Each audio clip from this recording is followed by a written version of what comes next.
Compass সিরিয়ালে আজকের পর্বে আপনারা দেখতে পাবেন অখিলেশ ঋতুজাকে বলছে, আজ থেকে তোমাকে ওই কলেজ থেকে দায়িত্ব থেকে সব কিছু মুক্তি দিলাম, ওই কলেজের কোনো দায়িত্ব তুমি নিবে না করো এসব বলে, আর তোমার বদলে আমি মুক্তিকে দায়িত্ব দিলাম। তখন বিহান বলে, তুমি সব কী বলছো বাবা? ওই কলেজে মায়ের কলেজে, মা ওই কলেজ চালায়, আর তুমি ওই কলেজ থেকে মাকে বরখাস্ত করলে, মানে এটা আমি কিছুতেই মেনে নিব না কো বাবা। তখন অখিলেশ বলে, তুমি চুপ করো বিহান, ওই কলেজটা আমার, আমি ওই কলেজটা চালিয়েছিলাম, আর তোমার মাকে আমি নিজে হাতে ওই কলেজের দায়িত্ব দিয়েছিলাম, তাই আমি নিজে তুলে নিলাম। তখন কিঞ্জল বলে, দাদা তুমি সব কী বলছো? তখন বিহান বলে, সব কিছুর দায় কেন মা নিবে? সব কিছুর দায়িত্ব মোনালিসা, যে মোনালিসা এটা করেছে। তখন কিঞ্জল বলে, না মোনালিসা না, কম্পাস যদি ওই কলেজে না যেত, মিডিয়ার লোকেরা কিন্তু একের পর এক ফোন করে কিন্তু হিস্টোরি তৈরি করার কথা বলতো না। তখন অখিলেশ বলে, তোমরা সবাই চুপ করো, আমি যেটা বলেছি সেটাই কিন্তু হবে। আজ থেকে ওই কলেজের দায়িত্ব আমি মুক্তিকে দিলাম ওর পদে। তখন ঋতুজা ওখানে চুপচাপ থাকে। তখন বিহান বলে, মা তুমি কেন কিছু বলছো না? তখন ঋতুজা চুপ করে থাকে। আর তখন ঋতুজা বলে, ঠিক আছে তাই হলো, তুমি যখন আমাকে দায়িত্ব দিলে না, আমি তখন দায়িত্ব নিব না। তখন বিহান বলে, কিন্তু আমি চুপ করে থাকবো না বাবা, তুমি একা কিন্তু ওই কলেজটা চালাও না, আরও কিন্তু অনেক বোর্ড মেম্বার আছে। তখন অখিলেশ বলে, আমি সবার কাছে কথা বলে বুঝে নেবো, তোমাকে এটা মাথা ঘামাতে হবে না। তখন মুক্তি নাটক করে গিয়ে বলে, অখিলেশ দা তুমি এটা কি বলছো? তখন অখিলেশ মুক্তিকে বলে, তুমি একদম কথা বলবে না আমার আর ঋতুজার মধ্যে, আমাকে সব কিছু কথা বলতে দাও। তখন মুক্তি চুপচাপ থাকে। আর তখন ঋতুজা বলে, ঠিক আছে তাই হলো, আজ থেকে সব দায়িত্ব তোমার যাকে ইচ্ছা তুমি তাকে দাও, আমি নিব না করে এসব বলে। তখন মুক্তির দিকে মনে মনে হাসে আর ভাবতে থাকে, ভালোই তো হয়েছে, এটাই তো আমি চাইছিলাম। তখন অখিলেশ বলে, তুমি না বললে একটু আগেই যে কম্পাস এর জন্য দায়ী না, সব কিছুর জন্য দায়ী কম্পাস, আর আজ থেকে ওই কলেজে কম্পাস পড়বে না কো, মোনালিসায় পড়বে। এদিকে মোনালিসার মা বাড়ি নিয়ে চলে আসে, সেখানে অরিন মাহি সবাই আসে। আর অরিন মাহি তখন বলে, কাকিমা আমরা একটু ওর সঙ্গে বসি। তখন শেষটা বলে যে ঠিক আছে বসো, কিন্তু তোমরা আজকে খেয়ে কিন্তু বাড়ি যাবে, এমনি যাবে না। তখন ওরা বলে, না কাকিমা আজ আমরা খাবো না, কিন্তু ওর মনটা তো ভালো নেই, তুমি তো বুঝতে পারছো, তাই একটু বসে গল্প করি। তখন মোনালিসা বলে, না না আমার মাও সব কিছু বোঝে না গো, তুমি জিজ্ঞেস করো, আমার মায়ের মনটা তো সবসময়তে পালিত মেয়ে কম্পাসের জন্য পড়ে আছে, ওটাই ভাবছি যে ওর কী করে ভালো করা যায়, কী করে ভালো করা যাবে এসব, কিন্তু আমি কিসে ভালো হবো এটা কিন্তু চাইছে না কো। তখন শেষটা মোনালিসার কাছে পাশে বসে আর বলে, শোন এক কথা বলি, তুই হচ্ছিস আমার একমাত্র মেয়ে, আর তুই সবসময় আমাকে এভাবে কথা বললে কোনো মায়ের কি ভালো লাগে বল? তখন মোনালিসা বলে, তুমি সত্যি করে বলো তো, তুমি কখনো কি আমার কথা ভেবেছো? তখন শেষটা ওখান থেকে উঠে আসে আর ওদেরকে বলে, তোমরা কিন্তু খেয়ে যাবে, কিন্তু বসো এখানে, ওদের সঙ্গে গল্প করো, আমি আসছি, এসব কথা বলে। তখন সেখানে অভিজ্ঞান দত্ত আসে আর বলে, হ্যাঁ একটা কথা বলি মোনালিসা, তুমি রেস্ট নাও, আর দুদিন পর থেকে তুমি কলেজে যাবে, আমার কিন্তু অখিলেশের সঙ্গে কথা হয়ে গেছে। তখন মোনালিসা বলে, সত্যি বলছো দাদু? তো হ্যাঁ সব কিছু কথা হয়ে গেছে। এদিকে অখিলেশ আবারও ঋতুজাকে বারবার করে বলে। তখন মুক্তি আবার কিছু বলতে গেলে বলে, তুমি চুপ করো, আমার এটাই শেষ কথা বলে সেখান থেকে অখিলেশ চলে যায়। আর মুক্তি তখন পিছু পিছু যায় অখিলেশ দা করতে করতে। তখন ঘুরে আবার আসে ঋতুজার কাছে, আর ঋতুজাকে কিছু বলতে গেলেই ঋতুজা অবাক হয়ে যায়, আর ও হাতটা ওর গায়ে দিতে গেলেই ঋতুজা হাতটা নেমে ওর হাতটাকে ছুঁড়ে ফেলে দেয়। আর তখন মুক্তি ভাবে এরকম কেন করছে। আর ঋতুজা তখন আগের দিনের কথাগুলো ভাবছে যে এই বন্ধুকে একদিন আমি বাড়িতে নিয়ে এসেছিলাম, আমি ওকে দায়িত্ব দিয়েছিলাম আমার সংসারে, আর সেই আমার সংসারে অশান্তি তৈরি করছে, এসব ভাবছে। তখন ঋতুজা মুক্তির কথা না শুনে সেখান থেকে চলে যায়। অন্যদিকে ও দাঁড়িয়ে থাকে কম্পাসকে ঘরে নিয়ে চলে যায়। আর ঘরে যাওয়ার সময় দেখতে পায় যে বিহান রাগারাগি করে আর সব কিছু ছুঁড়ে ফেলে দেয়, আর বলে, মোনালিসা আই হেট ইউ, আমি তোমাকে ঘৃণা করি মোনালিসা, এসব বলে। এদিকে মাহি বলে যে, দাদু চিন্তা করবে না, আমি কিন্তু ছোট ভাইকে সব বুঝিয়ে বলবো যে মোনালিসা এর জন্য দায় না, হয়তো ওর বন্ধুরা কিছু চুরি করেছে, তাতে ও কি দায়িত্ব নেবে, এসব বলে।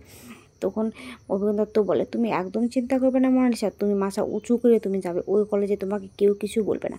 তখন মোনালিসা বলে, কিন্তু কম্পাসের বন্ধুরা যদি আমাকে আবার ইনসাল্ট করে, আর বিহান তো এখন আমাকে পছন্দই করে না দাদু, তাহলে আমি কি করব? তখন মাহি বলে, একদম চিন্তা করো না গো মোনালিসা দি, আমি বললাম তো ছোটদা ভাইকে গিয়ে আমি সব বুঝিয়ে বলবো, ছোটদা ভাই কিছু বলবে না। তখন অভিজ্ঞান দত্ত বলে, আচ্ছা ঠিক আছে, তখন মাহি বলে যে কি তুমি থাকো তাহলে এখন, আমরা এখন আসছি দাদু, আমরা এখন যাই, বলে সেখান থেকে যায়। তখন মনালিসার মাকে বলে কাকিমা আমরা তাহলে এখন বাড়ি যাচ্ছি। তখন শেষটা বলে সাবধানে যেও কিন্তু তোমরা। তখন বলে ঠিক আছে। তখন ওরা চলে গেলে অভিজ্ঞান দত্ত শেষটাকে বলে শোনো, তুমি না বলছিলে তোমার একমাত্র মেয়ে, এটা কিন্তু খেয়াল রেখো। হ্যাঁ, মেয়ে ভুল করতে পারে কিন্তু মা হয়ে তুমি শাসন করতে পারো, তাই বলে প্রতিটা পদে ওকে অপমান করতে পারো না, ভুল হলে ধরে দিতে পারো। কিন্তু একটা কথা মনে রাখবে, ওর যদি কোনো কিছু ক্ষতি হয় তার জন্য কিন্তু তুমি দায়ী হবে, এটা মাথায় রেখো। অন্যদিকে কম্পাসকে ঘরে নিয়ে আসে ওর দিদিভাই আর ওর ননদ, আর এসে আস্তে আস্তে বসায়। তখন কম্পাস বলে আচ্ছা ঠিক আছে, আমি এখন একা সব কিছু সামলে নিতে পারবো, তোমরা এখন যাও।